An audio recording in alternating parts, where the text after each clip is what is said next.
Hi hello வணக்கம். இன்றைக்கி தான் உருப்படியாக ட்ரெஸ் பண்ணி உங்களுக்கு ஒரு வீடியோ போட்டுட்ருக்கேன். பார்ப்போம் இதுக்காவது லைக் வருதா இல்லையான்னு பார்க்கலாம். அதனால் இன்றைக்கி என்ன கண்டென்ட்னு பார்த்தீங்கன்னா, எனக்கு எங்கள் வீட்டுக்காருக்கு சண்டை. இதுதான் கண்டென்ட். இன்றைக்கி ஒன்றாந்தேதிங்கிறதுனால காலையில் போகும்போது பெட்ரோலுக்கு காசு என்கிட்ட வாங்க முடியல. ஏன்னா அவர் பேசலையம்மா, பேசக்கூடாதான், ஈகோ. அதனால் என்கிட்ட கேட்கலை, நானாக கொடுத்துட்டேன்.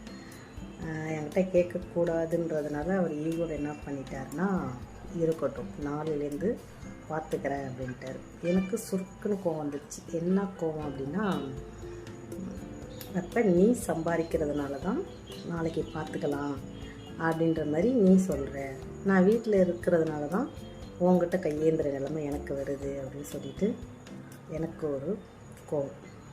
அதனால் இன்றைக்கி சேலரி வந்தால் எனக்கு அனுப்பிச்சி விட்ருவார். அதிலலாம் சும்மா சொல்லக்கூடாது, அனுப்பிச்சி விட்ருவார். ஆனால் எனக்கு அதை வச்சுக்க நான் விரும்பலை. திரும்பி நான் அனுப்பிச்சிட்டு நீயே வச்சுக்கப்பா, எல்லாமே நீயே பார்த்துக்கோ அப்படின்னு சொல்லிட்டு சொல்லலான்றது ஒரு ஐடியா. நீங்கள் என்ன சொல்கிறீங்க? நீங்கள் சொல்கிறத கமெண்டில் சொல்லுங்கள். Bye bye.